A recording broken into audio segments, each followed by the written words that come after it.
voit tout simplement, et ça peut sauter à l'œil de n'importe qui, qu'un homme et une femme, c'est foncièrement différent. On le voit, un homme a des caractéristiques, une femme en a d'autres.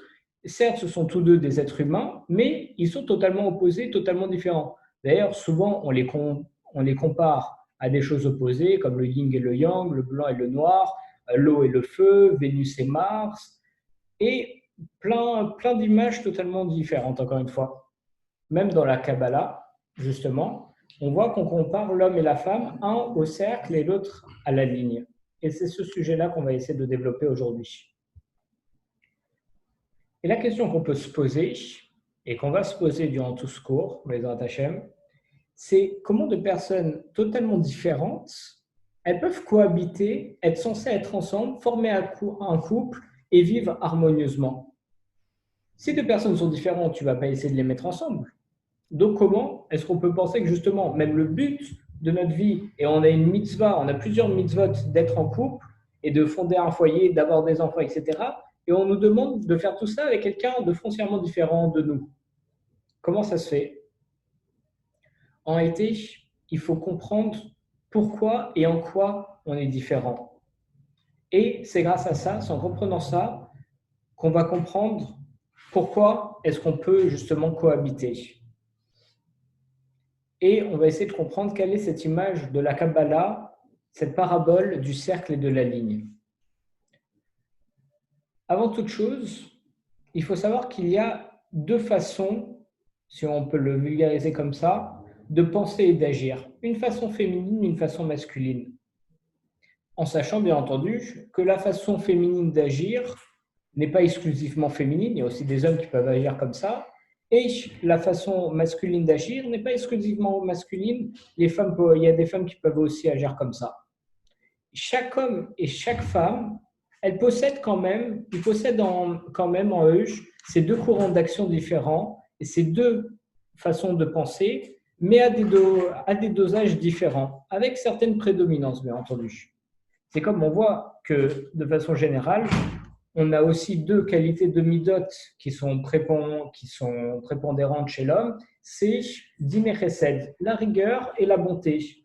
Et chez certains, il y en a un qui prévaut sur l'autre, et chez d'autres, c'est l'inverse.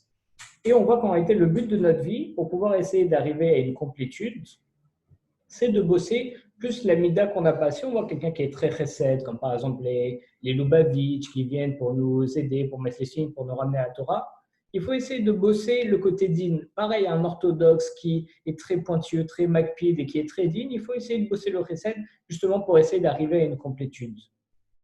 Donc on voit qu'en réalité, il faut prendre les deux facettes opposées de la même pièce pour pouvoir composer la pièce et pour être entier, pour être un. Parce que si on prend juste le recto, c'est juste le recto. Si on prend juste le verso, c'est le verso. Si on prend le recto et le verso, ça constitue la feuille en entier, voire la pièce en entière.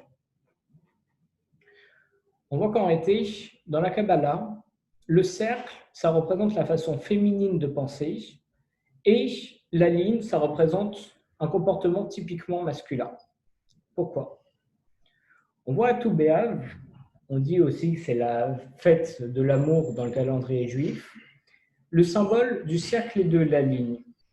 Comment est-ce qu'on le voit? Parce qu'on voit à l'époque, il y avait la coutume selon laquelle les jeunes filles, elles dansaient en ronde dans les champs et les jeunes hommes, ils venaient à leur rencontre en empruntant une trajectoire droite, une ligne. Et bien entendu, le but de ça, c'était pour essayer de faire des shidurim, pour essayer de se mettre en couple. Donc on voit que les femmes, les jeunes filles, avaient l'habitude de tourner en rond, alors que les hommes avaient l'habitude d'aller directement, sans passer par quatre chemins, pour atteindre une jeune fille. Donc si on réfléchit en réalité, c'est quoi la ligne? La ligne, c'est le moyen et le chemin le plus direct pour arriver d'un point A à un point B. Et ça, justement, c'est généralement la façon de faire d'un homme. Parce que l'homme va se dire, pourquoi est-ce que je vais aller à droite et à gauche, étudier toutes les options à côté, si ça, là où je veux aller, ça me convient. Si ça me convient, alors j'y vais directement, je ne vais pas commencer à aller dans tous les sens. Par contre, un cercle, ça permet également d'aller du point A au point B, mais en prenant plus de temps Et surtout, et c'est ça le principal, c'est en ouvrant son esprit à différentes possibilités dont on aurait souvent ignoré l'existence si on avait emprunté la ligne. Parce qu'en prenant la ligne, on avance comme ça du point A au point B. En prenant le cercle, on va contourner.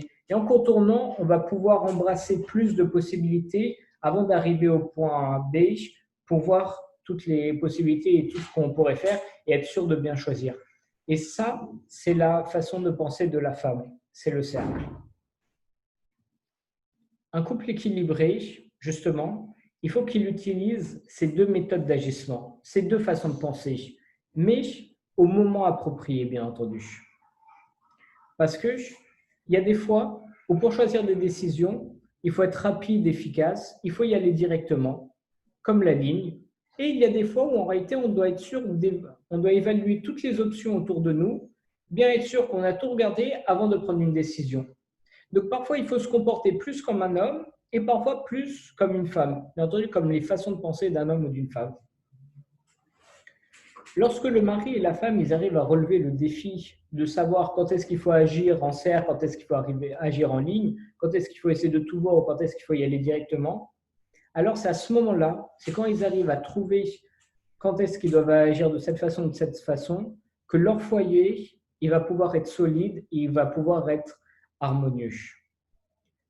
Parce que les bonnes décisions doivent être prises au bon moment. On doit savoir si on doit y aller directement ou prendre notre temps. Si chacun il fait confiance à l'autre, chacun il laisse sa place à l'autre. Parce que justement, c'est en laissant la possibilité à son conjoint d'agir et de décider qu'on découvre une façon différente de faire, une façon qu'on n'a pas l'habitude de pratiquer en tant qu'homme ou en tant que femme.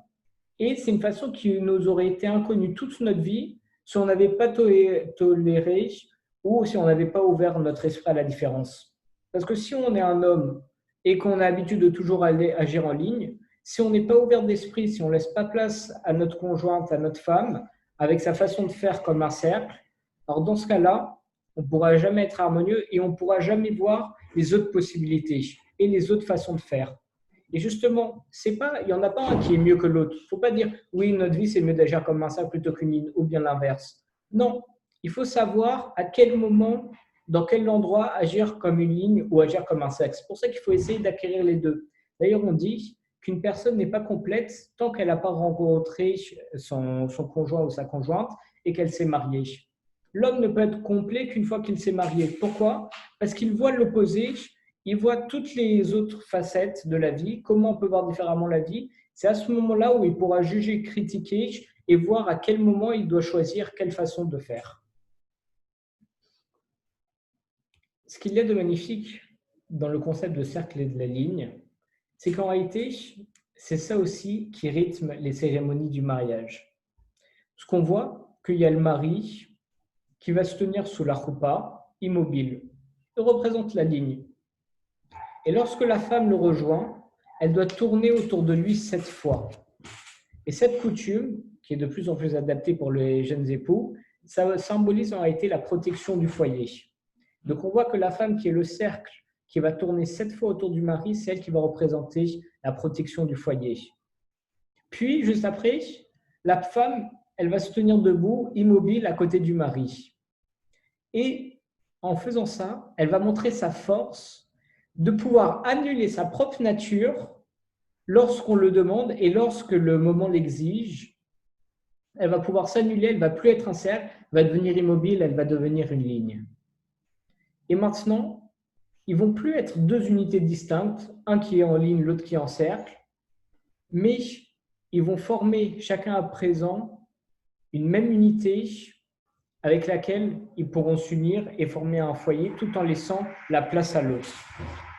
Ils vont s'unir, d'ailleurs on voit qu'ils vont s'unir grâce à un cercle qui est représenté par l'anneau de mariage, l'alliance. Et c'est à ce moment-là que les rôles ils vont être inversés. Parce qu'on voit, on se dit, bon, écoute, la femme elle est passée du cercle à la ligne, elle s'est annulée, alors quoi, le mari ne bouge pas? Eh ben non. Parce que juste après, justement, le mari va prendre l'anneau, le cercle, va le présenter à la femme qui va tendre son index. Et c'est quoi tendre son index? Ça représente une ligne. Donc l'homme maintenant va avoir le cercle, va être représenté par le cercle, et va le rentrer dans l'index de la femme, va le rentrer dans la ligne. Et c'est comme ça que le mari et la femme, ils acceptent les différences l'un de l'autre. Et justement, en acceptant de porter ces différences avec fierté à leurs doigts, parce qu'ils vont porter la anneau, ils s'engagent à faire des contrastes qui semblent incompatibles. Et ils vont les transformer, ces contrastes, en quelque chose de magnifique. C'est comme ça qu'ils vont former le couple, c'est comme ça qu'ils vont avoir l'harmonie, qu'ils vont être solides et que l'amour va pouvoir régner. Et on voit par la suite de la cérémonie, qu'est-ce qui se passe? Il y a la ketouba. La ketouba, c'est le contrat de mariage. Et donc, cette union, elle est scellée par la ketouba, qui en réalité est inscrite sur un parchemin enroulé. Et donc, on voit que la ketouba, elle représente à la fois le cercle et à la fois la ligne. Pourquoi? Parce que lorsque tu vas regarder la ketouba de haut, tu vas voir un cercle. Mais quand tu vas la regarder à plat, tu vas voir une ligne. Donc on voit qu'au final, chacun s'est annulé pendant la même cérémonie du mariage. Chacun s'est annulé, la femme, puis le mari, puis ils vont rentrer l'un dans l'autre en donnant la bague. Et au final, ils vont avoir le contrat, la ketouba, qui représente à la fois le cercle et à la fois la ligne. Et justement, c'est cette ketouba qui appose une signature éternelle à ce couple qui est fraîchement formé. Et pour que cet édifice il dure et il perdure, le cercle et la ligne, ils sont aussi indispensables. Et ça, c'est un message parfait pour les jeunes mariés. On voit que peu importe la forme que l'union va prendre, il y aura toujours une prépondérance d'action en cercle ou une prépondérance d'action en ligne. Mais l'essentiel, c'est d'agir et de penser ensemble dans un esprit de fusion intégrale. On sait qu'on est différent, on sait qu'on a même les manières de penser différentes, les manières d'agir, même physiquement on est différent. Mais justement, cette différence, c'est pour nous compléter. Vous voyez dans un puzzle, toutes les pièces, elles sont différentes. Mais pourquoi elles sont différentes? Pour que l'une puisse s'emboîter dans l'autre. Et c'est ça le but. Et justement, on dit, lorsque tu vas te marier, il faut que tu fasses place à ton prochain. Et pour faire place à ton prochain, il faut que tu arrives à t'annuler un petit peu, à que tu réduises tes exigences pour être plus souple et pour que l'autre puisse venir avec toi et pour que vous puissiez former une union. C'est ça le message qu'on essaye de transmettre dans le cours d'aujourd'hui. C'est que justement, ce n'est pas juste pour l'homme et la femme. Toujours dans notre vie, on va rencontrer des personnes qui ont une opinion différente, des personnes qui pensent différemment, qui agissent différemment. Il faut juste comprendre qu'il y a différents mouvements de pensée. Il y a différentes racidoutes, il y a les orthodoxes, il y a les racidim, etc. Peu importe. Mais en réalité, ils peuvent être tous bons. Il faut juste choisir quand est-ce qu'on doit utiliser un ou quand est-ce qu'on doit utiliser l'autre. D'ailleurs, on dit il y a 70 visages dans la Torah. Il y a 70 façons de voir la Torah.